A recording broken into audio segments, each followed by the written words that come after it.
টোকিওতে Ishiba Yunus বৈঠকে billion dollar অনুদান সহ ৬টি সমঝোতা সই, কৌশলগত অংশীদারত্ব আরও গভীর করার অঙ্গীকার। সংস্কারের নামে বিদেশি লোক আমদানি করে নির্বাচন বিলম্বিত করছে সরকার। অভিযোগ বিএনপির শাহাদাত বার্ষিকীতে জিয়াউরের মাজারে নেতাকর্মীদের শ্রদ্ধা। সদস্য ভোটে মেয়র চেয়ারম্যান নির্বাচনের ঘোর বিরোধিতা ময়মনসিংহবাসী, জনাকাঙ্ক্ষা বাস্তবায়নে প্রত্যক্ষ ভোট চুরি বলছেন বিশিষ্টজনরা। কয়েক সপ্তাহ আগের দামেই অনেকটা স্থিতিশীল রাজধানীর বাজার, বাজেট এবং ঈদ ঘিরেও দাম না বাড়ায় স্বস্তিতে ক্রেতারা।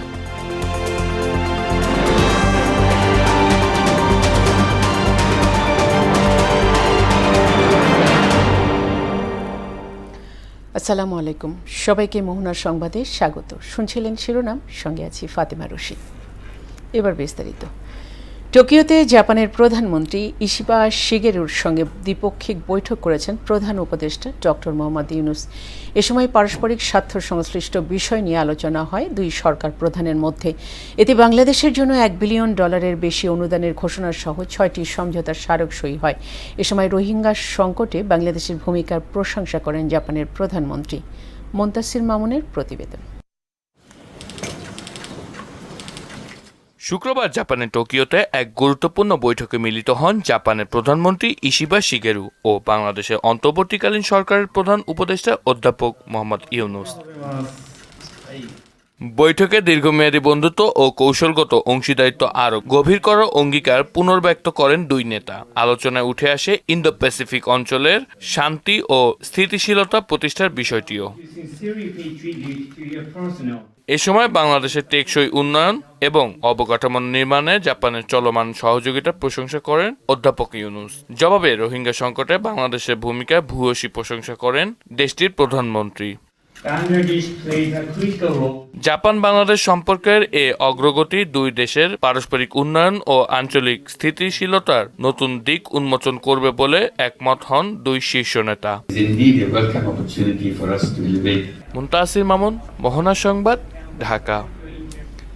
নির্বাচন নিয়ে বিএনপিকে দোষারোপ করা হচ্ছে। আদতে প্রধান উপদেষ্টা নিজেই চান না দেশের নির্বাচন হোক। সকালে জিয়াউর রহমানের 44তম মৃত্যুবার্ষিকীতে তার কবরে শ্রদ্ধা নিবেদন শেষে এমন অভিযোগ করেন বিএনপির স্থায়ী কমিটির সদস্য মির্জা আব্বাস। বলেন, সংস্কার করার জন্য বিদেশ থেকে লোক আমদানি করেছে সরকার, কিন্তু সংস্কারের কথা বলতে বলতে এখন তারা নির্বাচন দেখতে চায় না। এ সময় সরকার প্রধানের নানা বক্তব্যের সমালোচনা করেন মির্জা আব্বাস। এ সময় দলের সিনিয়র নেতারা জিয়াউর রহমানের সমাধিতে ফুল দিয়ে শ্রদ্ধা নিবেদন করেন। এর আগে দলের প্রতিষ্ঠার আত্মার মাগফিরাত কামনা করে দোয়া ও মোনাজাত করা হয়। বিদেশি লোককে আমদানি করেছেন সংস্কার করার জন্য, আবার এই সংস্কার করতে করতে এমন জায়গায় চলে গেছে তারা আজকে আর নির্বাচন করতে চায় না।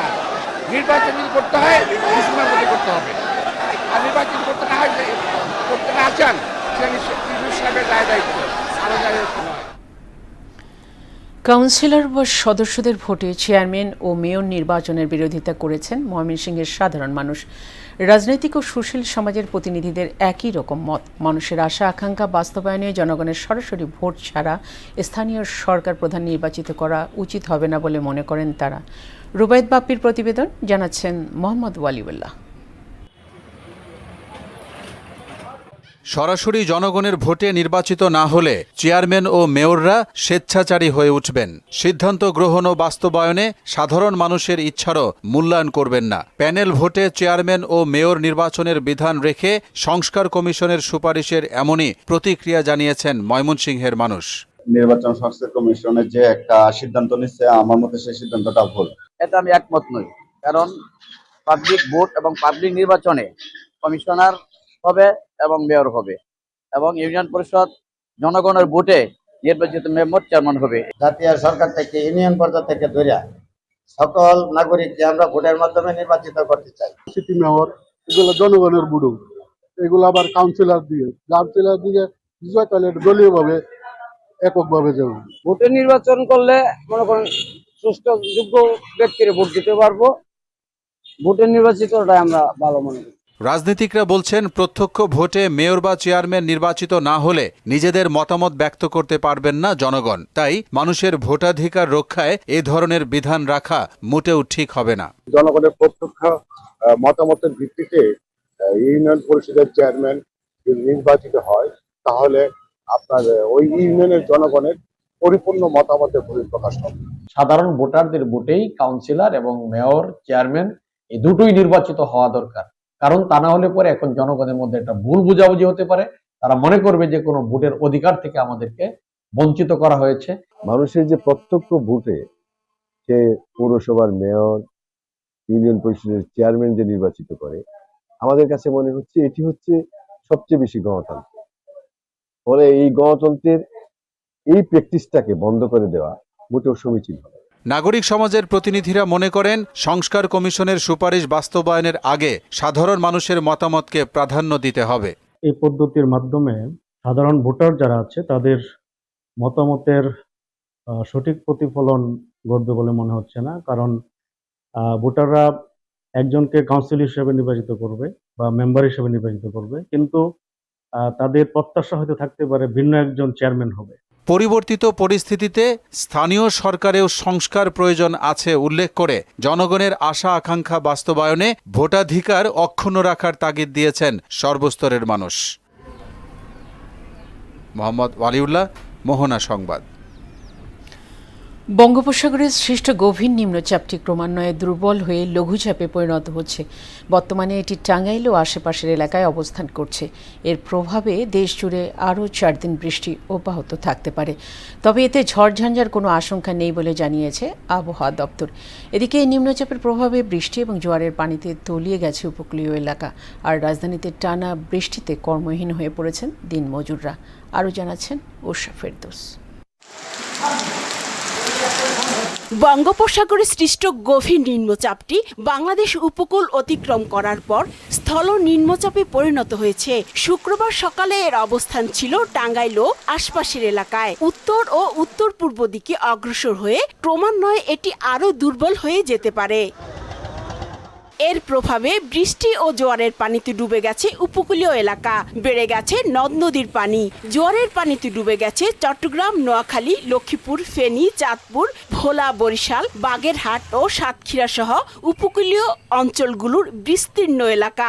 1 থেকে 3 ফুট জলোচ্ছ্বাসে প্লাবিত হয় কিছু অঞ্চল। এদিকে এই নিম্নচাপের প্রভাবে রাজধানী সহ সারা দেশে অঝোর ধারায় বৃষ্টি ঝরছে। শুক্রবার সকালে বৃষ্টি কিছুটা কম থাকায় বেশিরভাগ সড়কের পানি নেমে গেছে। তবে এতে দুর্ভোগে পড়েছেন খেটে খাওয়া মানুষেরা। ইনকাম নাই, আল্লাহ চালা আর কি, এর লিগে তো বাইরে আছে বৃষ্টির ভিতরে। বৃষ্টির জন্য ভাড়া মারতে পারি নাই। আজকে মনে করেন আল্লাহ যা টুকটাক মারান যাইতেছে। ইনকাম টিনকাম সেরকম একটা ভালো হইতেছে না, বৃষ্টি জিগাতেলে তো গাড়ি চালানো যাইতেছে। আয় রুজি তো কমিয়ে গেছে, কাম কাজ নাই, কি করবো? বৃষ্টির কারণে কাজ মনে হচ্ছে যে হবে না, সেরকম মনে হচ্ছে। ব্যাটারি চার্জের গাড়ি তো রাস্তায় বের হলেই সমস্যা, ভিজে যায়, গাড়ি নষ্ট হয়ে যায়। নিম্নচাপটি লঘুচাপে পরিণত হয়ে শুক্রবারের মধ্যেই এর শক্তি অনেকটাই কমে যাওয়ার কথা জানিয়েছে আবহাওয়া দপ্তর। 1 তারিখের কাছাকাছি বা 1 তারিখের পরবর্তী সময়ে আমাদের বৃষ্টির পরিমাণটা অনেকটা কমে এসে ধীরে ধীরে আবহাওয়াটা উন্নতি হতে পারে। আজকের মধ্যেই যে আমাদের নিম্নচাপটি সাগরে আছে বা আমাদের লেন্ডার টাঙ্গাইল পার্শ্ববর্তী জায়গায় আছে, সেটা হয়তো দুর্বল হয়ে আজকের মধ্যে সেটা লঘুচাপে পরিণত হয়ে গুরুত্বহীন হয়ে যেতে পারে। এটি সাধারণত জুনের মাঝামাঝি সময় হলেও 16 বছর পর এবার নিম্নচাপটি মে মাসেই আঘাত হানল বলেও জানান এই আবহাওয়াবিদ। এই বছর দেখা যাচ্ছে ব্যতিক্রম একটু, যে আমাদের মে মাসের শেষের দিকে অনেকগুলো ডিভিশন অ্যাক্টিভ হয়ে গেছে মনসুন আমাদের। হয়তো এই সিস্টেমটা দুর্বল হওয়ার পরেই দেখবো যে আমরা কালকে কিংবা পরশুদিনই ঘোষণা করতে পারি যে সারা দেশে মনসুন অ্যাক্টিভ। উষা ফেরদৌস, মোহনা সংবাদ, ঢাকা। জাতীয় বাজেটে আসন্ন ঈদ ঘিরে বাজারে দাম বৃদ্ধির প্রবণতা না থাকায় স্বস্তি প্রকাশ করেছেন ক্রেতারা। কয়েক সপ্তাহ আগের দামে স্থিতিশীল আছে চাল, ডাল, ডিম ও সবজির বাজার। আর কেজিতে অন্তত 50 টাকা কমেছে মুরগির দাম। 1 মাস আগে বৃদ্ধি পাওয়া এলাচ সহ সব রকম মশলা বিক্রি হচ্ছে আগের দামেই। রেজা খানের রিপোর্ট। 2 জুন সোমবার পেশ হবে অন্তর্বর্তী সরকারের প্রথম বাজেট প্রস্তাব। সাধারণত বাজেট পূর্ববর্তী সময়ে খুচরা বাজারে দাম বৃদ্ধির প্রতিযোগিতা দেখা যায়, কিন্তু এবার বাজেট ও ঈদ সামনে রেখে সেই প্রবণতা না থাকায় স্বস্তিতে সাধারণ ক্রেতারা। গেল কয়েক সপ্তাহ জুড়ে স্থিতিশীল চালের বাজার। মিনিকেট প্রকারভেদে ৭৪ থেকে ৯২ টাকা, নাজিরশাইল ৮৮ থেকে ৯৫ টাকা, আর আঠাশ ও পাইজাম ৫৮ টাকা দরে বিক্রি হচ্ছে। দাম কমছিল কেজিতে 10 টাকা, তারপরে আর কোনো দাম লরচর হয় না, ওই একভাবেই আছে সবগুলো। ৩-৪ সপ্তাহ আগে বেড়ে গিয়ে স্থির হয়েছে এলাচ সহ কয়েকটি মশলার দাম। তেল, চিনি, ডাল, লবণ সহ বেশিরভাগ মুদিপণ্যের দামও স্থিতিশীল, তবে কিছুটা বেড়েছে সাবান, পেস্ট ও গুঁড়ো দুধের দাম। এলাচি সবচেয়ে ভালোটা হলো ৫,৭০০-৮০০ টাকা, আর নর্মালটা হলো ৫,৩০০-২০০ এরকম। মোটামুটি স্বাভাবিক অবস্থায় আছে, সবকিছুর দামে কম, জিরা এলাচগুলো সব নিম্নগতি। গরুর মাংস প্রকারভেদে ৭৫০ থেকে ৮০০ টাকায় বিক্রি হচ্ছে। অন্তত ৫০ টাকা পর্যন্ত কমেছে মুরগির দাম। কয়েক সপ্তাহ ধরেই ডিম বিক্রি হচ্ছে ১৩০ টাকা ডজন দরে। ১৩০ টাকা দর্জন, ৩ সপ্তাহ ধরে এই দর চলতেছে। কেজিতে ৫০ টাকা কমছে সবগুলি। সবজির বাজারেও অনেকটা স্বস্তি বিরাজ করছে। কচুমুখী ও সজনে ছাড়া প্রায় সব সবজি বিক্রি হচ্ছে ৫০ থেকে ৮০ টাকার মধ্যে। কচুরমুখী আছে ১০০, আর সবই ১০০ নিচে। ফুলকপি আছে ৬০, কাঁচামরিচ ৮০ টাকা কেজি, টমেটো ৮০ টাকা কেজি, পেঁপে ৫০ টাকা কেজি, পটল আছে ৫০। দাম ঠিক আছে মোটামুটি, সবাই সাধারণ মানুষ খাইতে পারবে আর কি। বাজার কন্ট্রোল করা হয়তো আগে, এখনো আছে, তবে একটু লেভেলটা কম আর কি। তবে ব্যতিক্রম শুধু মাছের বাজার। অনেক আগেই এর দাম চলে গেছে নিম্ন আয়ের মানুষের নাগালের বাইরে। মাছ খাইতে পারে না গরিব মানুষ, আমাদের মতো লোক মাছ খাইতে পারে না। সরা দাম মাছ তো না বাজারে। বাজার মনিটরিং জোরদার হলে সাধারণ মানুষের কষ্ট আরও লাঘব হবে বলে মনে করেন ভোক্তারা। বাজারে অনেকটাই নিয়ন্ত্রণ আসছে, আরো জন নিয়ন্ত্রণ করার জন্য। রেজা খান, মোহনা সংবাদ, ঢাকা। বাজার পরিস্থিতি জানাতে মুন্সিগঞ্জ থেকে আমাদের সঙ্গে যুক্ত হচ্ছেন সহকর্মী মোহাম্মদ সুজন।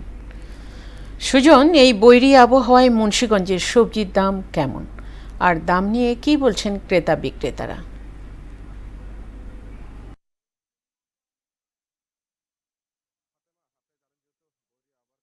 মুন্সিগঞ্জের খ্যাত সবজির বাজার, সে বাজারে কিন্তু আজও কিছুটা নিয়ন্ত্রণে রয়েছে। আমি কথা বলেছিলাম ভোক্তাদের সাথে, তারা যেমনটি বলছেন, যেহেতু এই মৌসুমে কিন্তু মুন্সিগঞ্জের খ্যাত যে সবজির বাজার, সে বাজারে কিন্তু ৫০ টাকার কেজিতে রয়েছে কিন্তু সব ধরনের সবজি। সেই বিষয়ে কথা বলেছিলাম। এখানকার যারা খুচরা বিক্রেতা আছে বা খুচরা পাইকার যারা রয়েছেন, তাদের সাথেও কথা বলেছি। তারা যেমনটি বলছেন, যেহেতু সবজি খ্যাত বিখ্যাত এই মুন্সিগঞ্জের কিন্তু সব ধরনের সবজি কিন্তু ৫০ টাকার নিচে কিন্তু রয়েছে।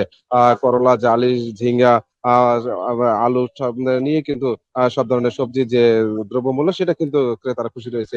অন্যদিকে যদি বলি যে এই বৈরী আবহাওয়ার কারণে কিন্তু কৃষকদের সাথে কথা বলেছিলাম, তারা যেমনটি বলছেন, যেহেতু বৈরী আবহাওয়ার কারণে কিন্তু এইসব জমি রয়েছে, তারা কিন্তু হয়তো ফসলের কিছুটা ক্ষতি হবে, পাশাপাশি কিন্তু তারা যেন এই ক্ষতি পুষিয়ে ওঠে সেই ব্যবস্থায় কিন্তু তারা পদক্ষেপ নিচ্ছেন। আমি কথা বলতে চাচ্ছিলাম এখানে যে খুচরা পাইকারি বিক্রেতা রয়েছে, তাদের সাথে তারা যে আজকের বাজার যে পরিস্থিতি, সেই বাজার নিয়ে কিন্তু কথা বলতে চাচ্ছিলাম। সেই বাজার নিয়ে কিন্তু তাদের সঙ্গে কথা বলে আজকে বাজারের পরিস্থিতি কি দাম আছে? মোটামুটি দাম আছে, বৃষ্টির বলে মাল দাম একটু বেশি। এবার তুমি এগুলো কি দিবেন? শুনলেন যেহেতু বৃষ্টির মধ্যে কিন্তু মানে যারা পাইকার রয়েছেন, তারাও কিন্তু অনেক ধরনের সবজিতে কিছুটা টানা পড়েছে। অন্যদিকে যদি মাছের কথা বলি, যে মাছের বাজারে কিন্তু দেশি মাছের যে চাষা মাছে কিন্তু চাহিদা রয়েছে, সে রয়েছে। পাশাপাশি কিন্তু সব ধরনের যে সবজি, পাশাপাশি কিন্তু চাল ডাল নিয়ন্ত্রণে রয়েছে। তো সাধারণ মানুষের যে দাবি যারা রয়েছেন, যে এই বাজার মনিটরিংয়ের পাশাপাশি কিন্তু সবজির বাজারও নিয়ন্ত্রণে রাখা প্রয়োজন। তো এই ছিল মুন্সিগঞ্জ থেকে আমার কাছে সবজির বাজারের সর্বশেষ পরিস্থিতি। সুজন, আপনাকে ধন্যবাদ। ঈদুল আজহার ফিরতি যাত্রায় আজ বিক্রি হচ্ছে ৯ জুনের ট্রেনের টিকিট। সকাল ৮টায় বিক্রি শুরু হয় পশ্চিমাঞ্চলে চলাচল করা ট্রেনগুলোর টিকিট। রেলওয়ে সূত্রে জানা গেছে, ঈদের আন্তনগর ট্রেনে ১০ জনের আসনের টিকিট বিক্রি হবে ৩১ মে, ১১ জনের টিকিট ১ জুন এবং ১২, ১৩, ১৪ এবং ১৫ জনের টিকিট বিক্রি হবে যথাক্রমে ২, ৩, ৪ ও ৫ জুন। এদিকে ঈদ ঘনিয়ে আসায় জমতে শুরু করেছে রাজধানীর পশুর হাটগুলো। এ বিষয়ে আরও জানাতে গাবতলী পশুর হাট থেকে যুক্ত হচ্ছেন সহকর্মী মাহবুব হাসান রিপন। রিপন, গাবতলী হাটে কোরবানির পশুর যোগান কেমন দেখছেন?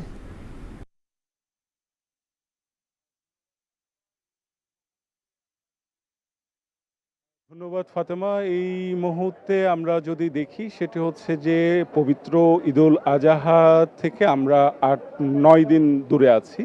ঠিক এমন মুহূর্তে গাবতলীর যে হাট, সেই হাটটি কিন্তু গরু আসা শুরু করেছে, কিন্তু ক্রেতা উপস্থিতি সেটি কিন্তু খুব বেশি কিন্তু আমাদের চোখে পড়েনি। এটির একটি কারণ হচ্ছে, আপনি জানেন যে গতকাল থেকেই কিন্তু বৈরী আবহাওয়া এবং আজকেও কিন্তু বৈরী আবহাওয়ার রয়েছে, এই কারণে ক্রেতা উপস্থিতি আমরা দেখছি না।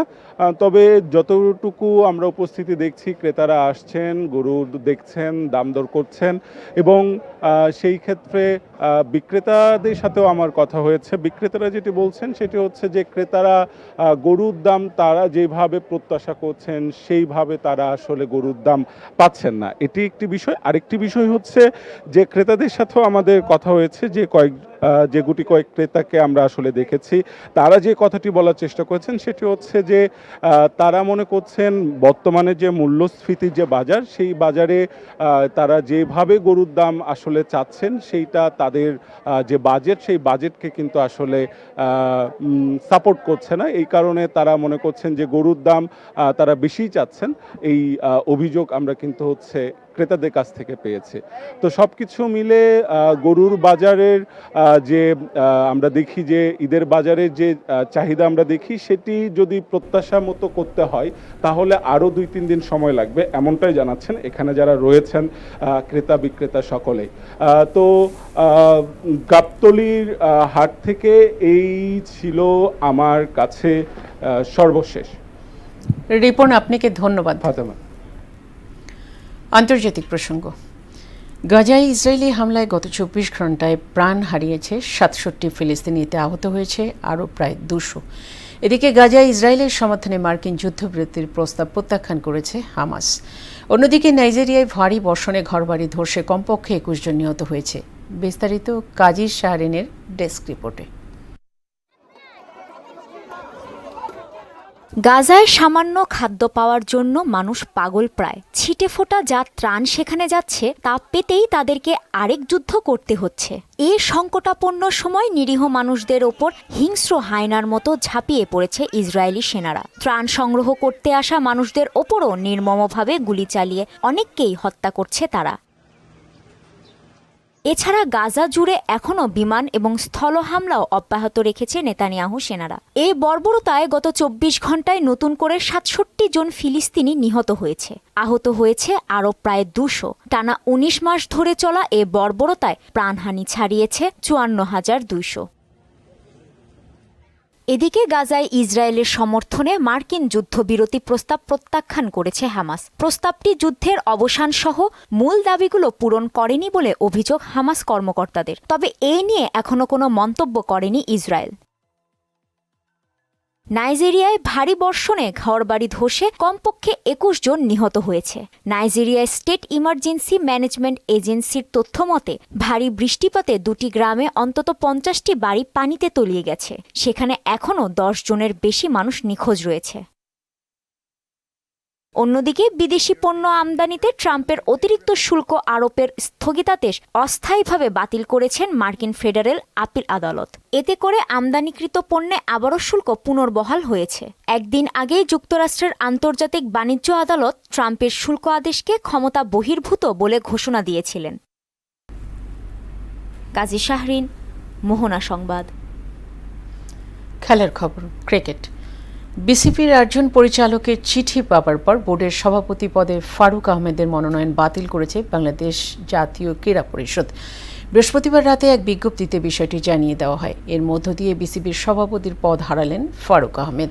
তবে তা মানতে নারাজ তিনি। ইতিমধ্যেই বিষয়টি আইসিসিকে অবহিত করেছেন ফারুক। এদিকে বিসিবির সভাপতি পদে আমিনুল ইসলাম বুলবুলকে অনুমোদন দিয়েছে বোর্ড। সভাপতি হিসেবে দায়িত্ব বুঝে নিতে পারেন আজই। এ নিয়ে বিকেলে বসছে বিসিবির জরুরি সভা। মুদাসসির আলীর ডেস্ক রিপোর্ট। বিপিএলে পেমেন্ট ইস্যু, বিসিবির অর্থ স্থানান্তর, বোর্ডের সিদ্ধান্ত নেয়ার বিষয়ে পরিচালকদের মতামতকে অগ্রাহ্য করা সহ বিভিন্ন অভিযোগে ফারুক আহমেদের প্রতি অনাস্থা জানিয়ে ক্রীড়া পরিষদে চিঠি দেন ক্রিকেট বোর্ডের 8 পরিচালক। এর প্রেক্ষিতে সভাপতি পদে ফারুক আহমেদের মনোনয়ন বাতিল করে ক্রীড়া পরিষদ। এর মধ্য দিয়ে আইনগতভাবে বাংলাদেশ ক্রিকেট বোর্ডের সভাপতির পদ হারান ফারুক আহমেদ।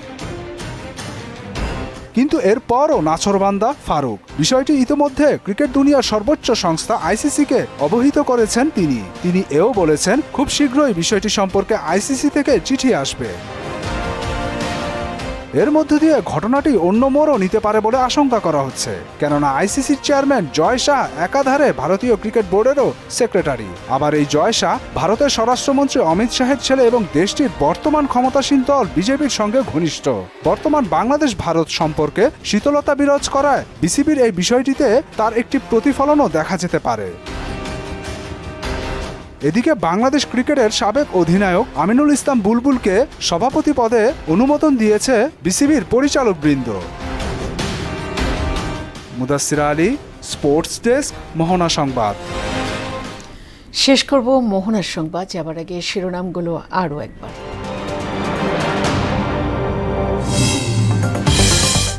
টোকিওতে ইশিবা ইউনুস বৈঠকে $1 বিলিয়ন অনুদান সহ 6টি সমঝোতা সই, কৌশলগত অংশীদারত্ব আরও গভীর করার অঙ্গীকার।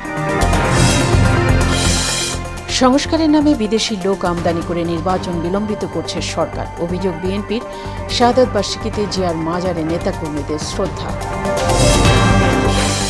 সদস্য ভোটে মেয়র চেয়ারম্যান নির্বাচনের ঘোর বিরোধী ময়মনসিংহবাসী, জনাকাঙ্ক্ষা বাস্তবায়নে প্রত্যক্ষ ভোট জরুরি বলছেন বিশিষ্টজনরা। এবং কয়েক সপ্তাহ আগের দামে অনেকটা স্থিতিশীল রাজধানীর বাজার, বাজেট এবং ঈদ ঘিরেও দাম না বাড়ায় স্বস্তিতে ক্রেতারা।